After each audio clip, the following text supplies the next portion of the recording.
saygıdeğer delegasyon, öncelikle şahsıma ve divan kurulu üyelerine göstermiş olduğumuz teveccühten dolayı hem şahsım hem de divan kurullarına şükranlarımı arz ediyorum. Günleri sizlerle paylaşmak istiyorum.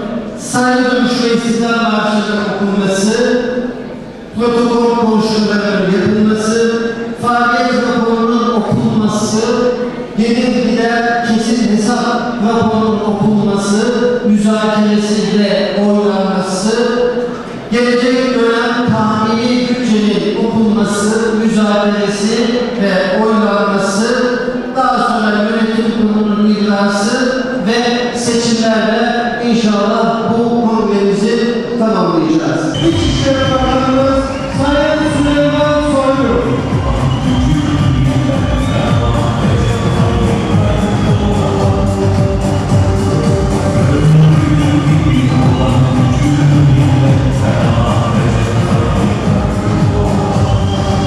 Yolu Kato'dan, yolu Gabar'dan, yolu Pülümür'den geçenin, yolu her yerden geçen ama ihanetten geçmeyenin 1 Temmuz gecesi sela okununca meydanlara inip şehit benim, gazi benim, bu ülke bu bayrak benim diyenin yolu kendisi için değil, yolu başkası için değil, millet için yürüyenin geleceği ve içinde kendisini bulacağı şehir Siirt'tir, varacağı yer dostlar evidir, gönüller evidir ve Siirt'tir.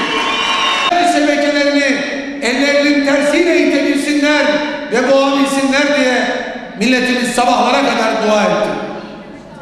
İşte Allah evlatlarımızı hem muhafaza eylesin hem de muvaffak eylesin, ayaklarına taş değdirmesin.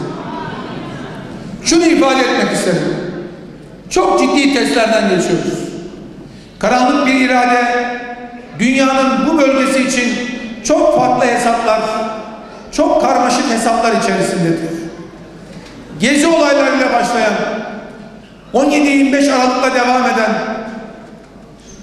7 Haziran sonrası tırmandırılan, 6-7 Ekim'le beraber bize ders verdirilmek istenen terör hadiseleri ve 15 Temmuz'u kapsayan sürecin hiçbir parçası emin olunuz ki birbirinden bağımsız, birbirinden ayrı, birbirinden münferit işler değildir.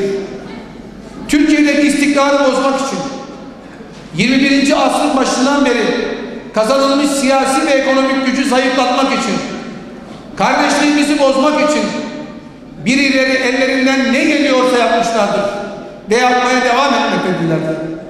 Ellerine ne geçerse fırlatıyorlar. Uyuşturucu ticaretiyle, yabancı terörist savaşçılara destek vererek, içeride PKK'ya destek vererek, toplumsal olaylar yaratmak için sözde aktivistler göndererek, yıllarca besleyip büyüttükleri FETÖ terör örgütünü kullanarak, el cümle aklınıza ne gelirse bu ülkeye karşı kullanıyorlar. Bir yandan Orta Doğu'yu huzursuzluğa sürüklüyorlar. Irak ve Suriye'deki rejim boşluğunu yönetmek ve onu kendi açılarından bir fırsata çevirmek için kullanıyorlar. DAEŞ tehdidi bitti ama sınırımızın güneyindeki faaliyetleri henüz bitmedi. 40 yıldır Türkiye ile teröristlerle mücadele eden, evet, teröristlere 4000 tır silah gönderip güya sınır koruma ordusu kurmaya kalktılar. Tek bir soru sormak isterim. Bu sınır koruma ordusu kimin sınırını, kime karşı koruyacak? Buradan 9000 kilometre ötedeki ülkenin sınırını mı? Aramızda Akdeniz ve okyanus olan ülkenin sınırını mı? Ve kime karşı? Türkiye'de 15 Temmuz 2016'da bir darbe oldu. Bu darbe sadece Türkiye'nin demokrasisini askıya almak için ortaya çıkan bir darbe değil. Aynı zamanda ekonomimizi, aynı zamanda bütün kazanımlarımızı, aynı zamanda attığımız bütün adımları, aynı zamanda çoluk ve çocuğumuzun geleceğinde neyi, nasıl ve ne şekilde hayatı kucaklayabileceğini engelleyebilecek bir darbe.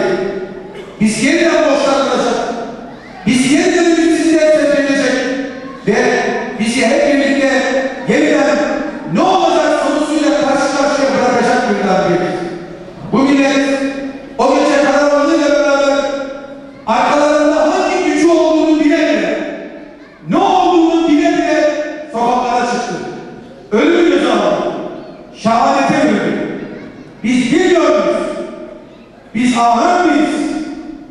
Bu darbenin ele başlarından bir tanesini kendi topraklarında barındıranların bu darbenin arkasında kapı gibi durduklarını, bunu gerçekleştirmek için 4000 tır malzemeyi tekrar takip edebilmek için o bölgelere gönderdiklerini, 15 Temmuz'da beceremediklerini, başka türlü takimatlarla, yıkılanlarla bizi birbirimize düşürerek bu coğrafyada becermek istediklerini bilmiyor muyuz?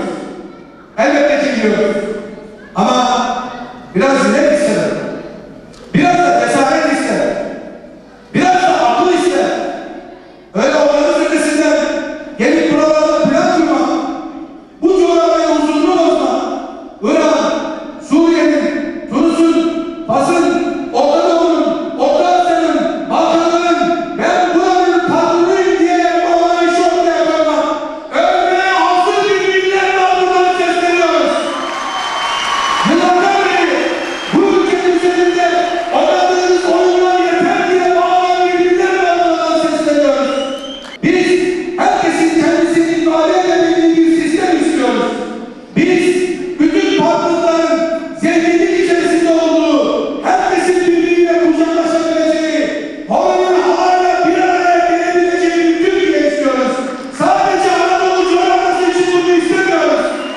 Türk'ün Kürt'e sonuna kadar sarıldığı, kardeşim diye haykırdığı bir Türkiye'yi ne kadar isterlerse istemesinler sonuna kadar yapacağımızı bilmelerini istiyoruz.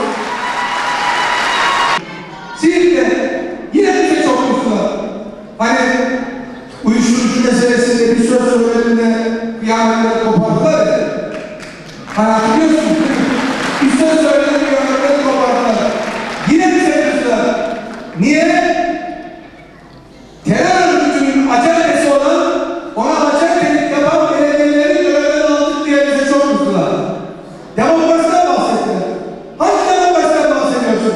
Kendini kandiller, kendi sınır ötesinden eş başına tayıp bir belediye başkanlığına mahkum eden, aklı her insanın ne olduğunu soran bir anlayış ortaya koyuyor. Bu milletin vergileriyle verilen paraları bu millete hizmet ederek değil, tam tersi dağlara, teröristlere, PKK'ya bunu göndermek için kendisini biçimlendiren bir anlayışa teslim ettiniz. O demokrasi öyle mi? Bize anlatıyorsunuz. Hikaye yazıyorsunuz. Şimdi milletin vergileriyle verilen paralar bugün belediyelerden millete yol olarak gidiyor. Çocuklarımız oyun parkı olarak gidiyor.